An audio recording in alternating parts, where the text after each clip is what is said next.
Will ruby red Tennessee turn blue? People in Tennessee are absolutely pissed at the Trump regime, whether it is Farmageddon, farmer suffering in Tennessee, whether it is healthcare being ripped away from people in Tennessee, whether it is construction and manufacturing and real estate reeling in Tennessee. People are demanding change, and there is a important congressional special election taking place on December 2nd, and Democrats are eyeing this congressional district to flip a very, very ruby red safe Republican seat into the Democratic column. You have a state representative by the name of Aftyn Behn. She is running against a MAGA Republican candidate by the name of Matt Van Epps. And there was a former MAGA Republican Congress member by the name of Mark Green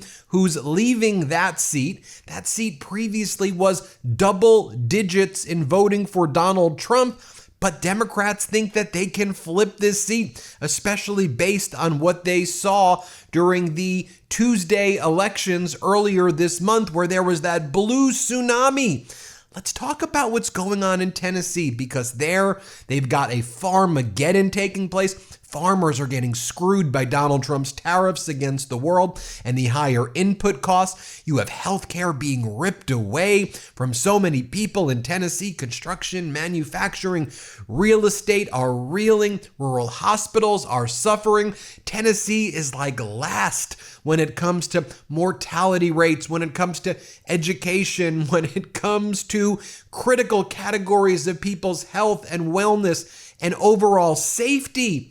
Let's go through what's going down. This can be a big flip. So Tennessee farmers are facing a Farmageddon. Don't just take my word for it. Let's listen. Let's listen to what the Tennessee farmers are saying. Play this clip. Joe Jennings is CEO and founder of Tilly, a Memphis-based agricultural company that helps farmers with business management. He has a term for what farmers are seeing. This is probably as bad as we've seen it in well over a decade. And we've termed this Farmageddon because it's really the perfect storm. A storm, he says, was brought on by the impact of tariffs at the same time as production cost increases. Production, for example, here in the Mid-South, it cost over $1,000 an acre for rice producers in Arkansas and cotton producers in Mississippi, for example. $800, $900 an acre for corn and $600 for soybeans. So that's a good bit of money that they have to invest to grow crops. And with current market prices, they're all underwater. He says farmers are losing anywhere from $100 to $300 per acre. At the same time, they're taking hits on equipment prices. Add in yields lost to floods earlier this year and just trouble with financing, farmers are in deep. Representative Hardaway fears this is only the first round. That double whammy is going to have a lot of farms go belly up. And in Donald Trump's America, in Trump's Tennessee, we have food pantries that are being so overutilized because people in this country are now starving to death that they can't even replenish the food in time. This is what's going on in Tennessee. Here, play this clip. Second Harvest of East Tennessee is working to fill the gap left by SNAP and feed East Tennessee families. And today, Governor Bill Lee has announced that the state will give $5 million in emergency funding to food banks statewide. Chief Marketing Officer Michael Toronto says that every dollar counts, but the organization needs more dollars to feed everyone. Well, the state of Tennessee's SNAP for our 18 counties that we serve says that it costs $24 million a month to fully fund SNAP in our 18 counties. There are 95 in the state of Tennessee. We serve 18 of them. The money donated by the state will be split between the 5 distribution centers, covering all 95 counties in Tennessee. This current situation is going to take a lot more than that to meet the immediate demands of all the SNAP recipients that don't have anything on their cards. It's very helpful, but we need more. The boxes behind me are marked for mobile pantry distribution, and they're filled with everyday items like this, peanut butter.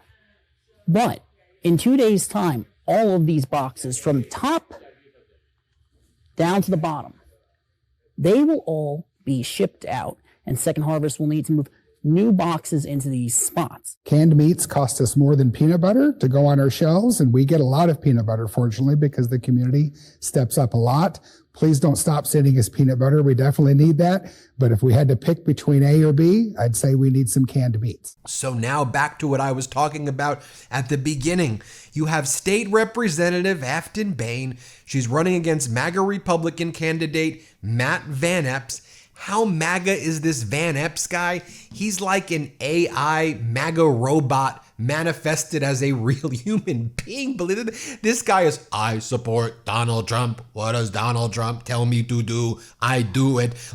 Almost like a caricature of himself. Play this clip of Matt Van Epps. Play this clip. Mr. President, when I get to Congress, I will have your back 100%. And I'm honored to be endorsed by our Commander-in-Chief, President Donald J. Trump. And by the way, Matt Van Epps' ex-wife, Beth Ann, she's talking to friends on Facebook, and she's like, no worries, girl, trust me. The receipts I have on her ex-husband, I just can't believe a single person can fall for all of his political bullshit. He's a robot who does nothing but repeat Fox News rhetoric.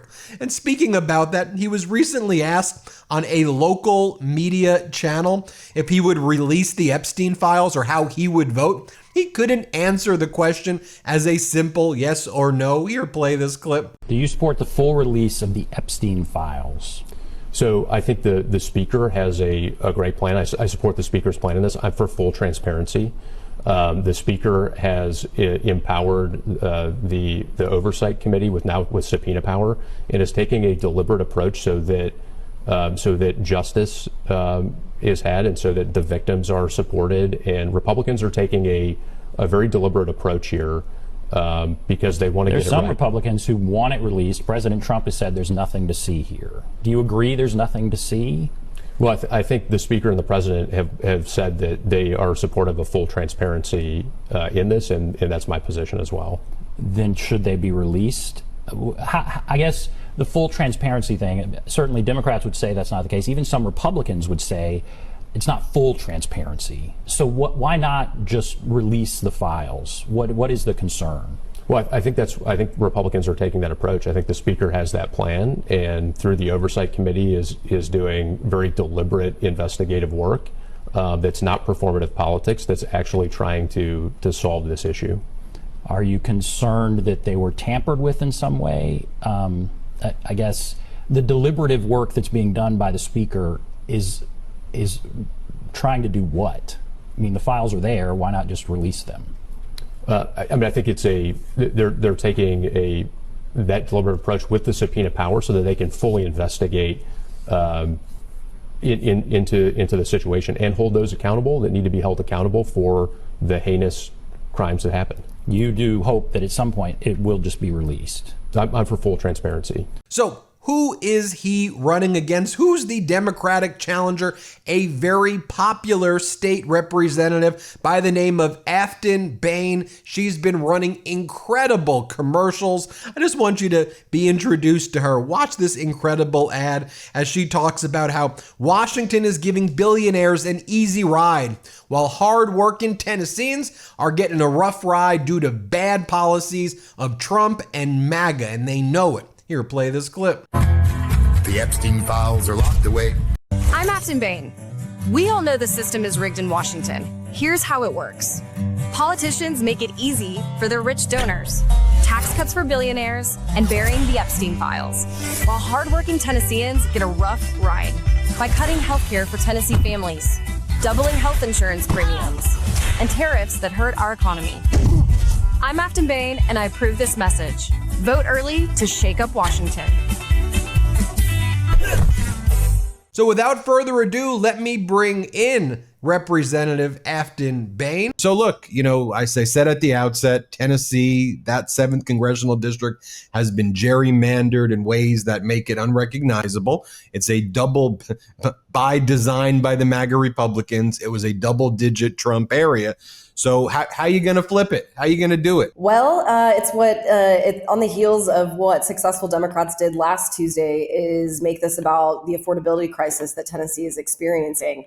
Washington is making our affordability crisis worse, and working families in Tennessee are getting crushed everywhere. Utility bills, housing, groceries, everything is going up, and the Washington Republicans do not have the solution to fix it. And so for me, I decided to jump in this race after the passage of the big ugly bill. It was a breaking point because it codified the greatest transfer of wealth in American history. And I'm running because Tennessee deserves someone who will stand up for working people, not corporate donors. Matt Van Epps, who you're running against, he's running the normal MAGA playbook, right? Culture wars, wokety woke, pee-pee poopy bathrooms. We should care about bathrooms. He's a pioneer of urinals and pooping. Apparently wants us to focus on that.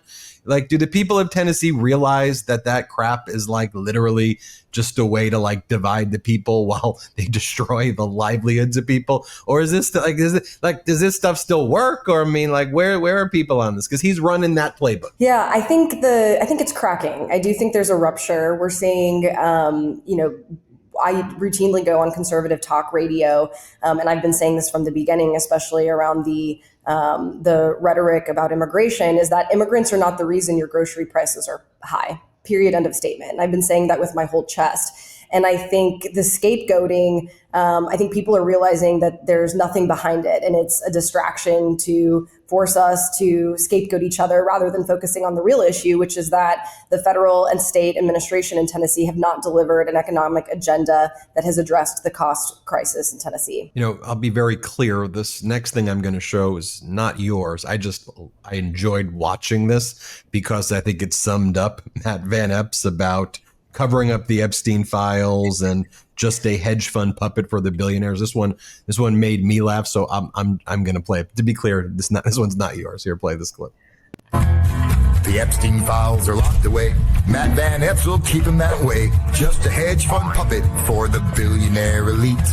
Bankrolled by their Wall Street cash, he'll give them tax cuts in a flash. Sports plan that would cut our Social Security. Matt Van Epps, a hedge fund puppet, can't trust a word he'll say. If we want to clean up Washington, we best keep Matt Van Epps away. Your community pack is responsible for the content of this advertising. Look, the dude is literally right out of central casting. Like, if you were to generate an AI and be like, I don't even know if Matt Van Epps is a real human being. He's kind of like the AI cookie cutter, MAGA, Trump, yes man person, that's what it looks like to me. Yeah, it's clear. On the campaign trail, I've said that he is, he answers to the puppet masters, and I answer to the people. And so clearly the shtick landed, and I hadn't seen the full commercial, so that's why I was giggling a bit. I want to show this, though, because you've been an activist your whole life, and you've been, just before you decided to ever run, you've been leading with passion. You've been leading, I remember there was a situation where, like, your former Republican speaker, who was also pardoned by Donald Trump, was endorsing another MAGA candidate in your state rep house, who was talked about being with underage girls, and he was with underage girls and sexually assaulted. It was a whole thing there going on. And let me just remind people what went down. And I'm not going to play the full clip, but we'll play some of it. Let's play.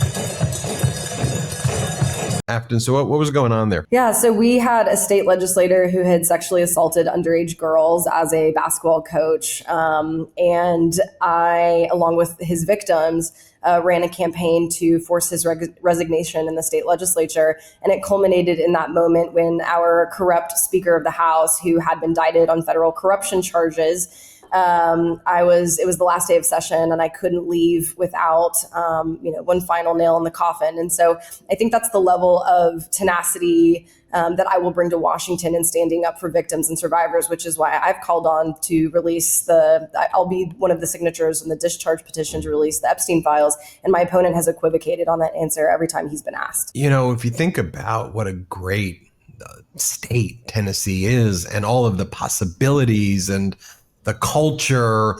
It just feels like when you look at Tennessee and a lot of the national statistics, whether it's mortality rates and health and education and all of these things, you'd expect it to be much higher.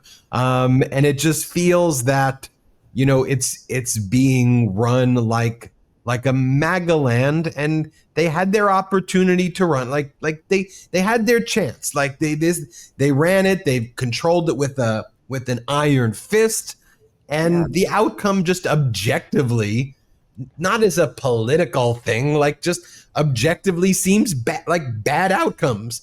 And they can try to attack all these, blame, like as you said, immigrants and this and that, but like at some point, it just doesn't seem to be working. Like, and that to me should transcend politics. And so talk to us about that.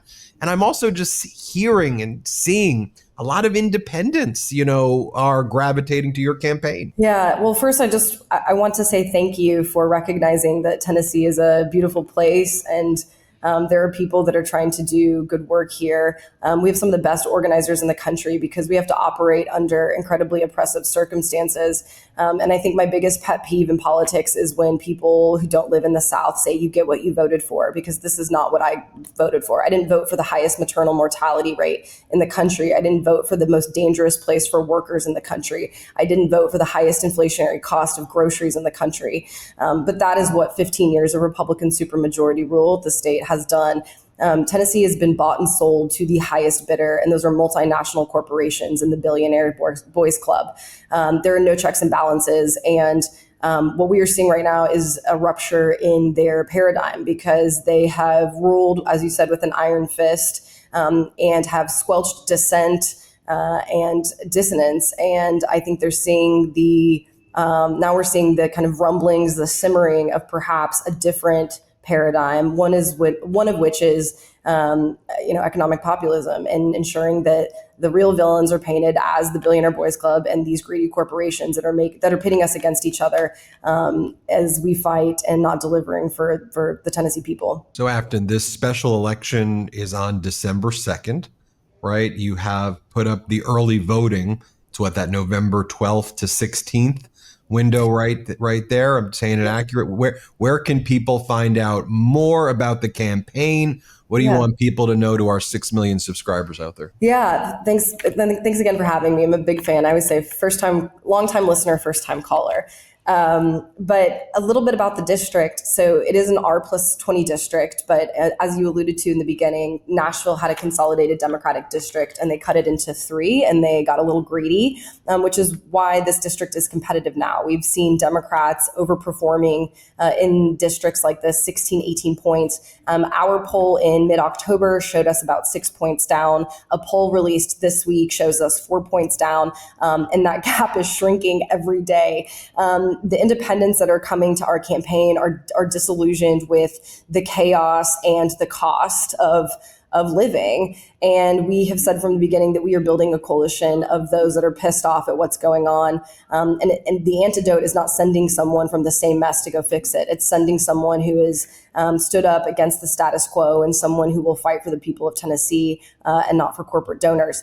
Early voting started yesterday. It lasts until November 26th. So this will be a Thanksgiving endeavor. And the election is December 2nd. It's the last congressional special election in the entire country, the last flippable red to blue district in the entire country. And for your listeners, this race is increasingly important. One, if we do well and we flip it, it will dramatically transform the map in favor of candidates that are talking about affordability and for the Democratic Party. And however you believe, it's the map shifts in favor of non-MAGA candidates next year.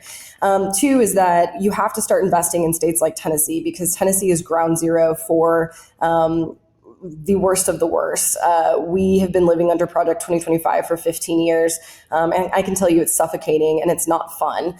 And so what is happening here is coming to your doorstep next if you don't start investing in candidates like me and campaigns like this in a state like this. So I'm just incredibly grateful to be the Democratic nominee and to be representing Tennessee on the national stage. I come from, the organizing. I've been in movement work for the past 10 years trying to take back our state, and I'm just incredibly grateful for to be on your show today. Website people can go if they want to find out more? well, I guess you don't have to say that, but aftynforcongress.com, AFTYN. And my name comes from a poem people have been asking. I know it's weird, but I guess it sticks out. But aftynforcongress.com. We have phone banking opportunities. Please give as you are able. We're up on TV with the commercial that you were able to see. We just heard that the Republicans are now getting more involved, and they're going to spend probably another $1 million and that they didn't want to, because we're pulling them down for this fight. And I'm just thankful for the opportunity. Yeah, Aftyn, I still go http://www.google.com. And so just if it makes you feel better. Thank you, Aftyn. I appreciate you joining us. Thank you so much. Everybody hit subscribe. Let's get to 6 million subscribers. Love this video? Continue the conversation by following us on Instagram @MeidasTouch and help us blow past 1 million followers.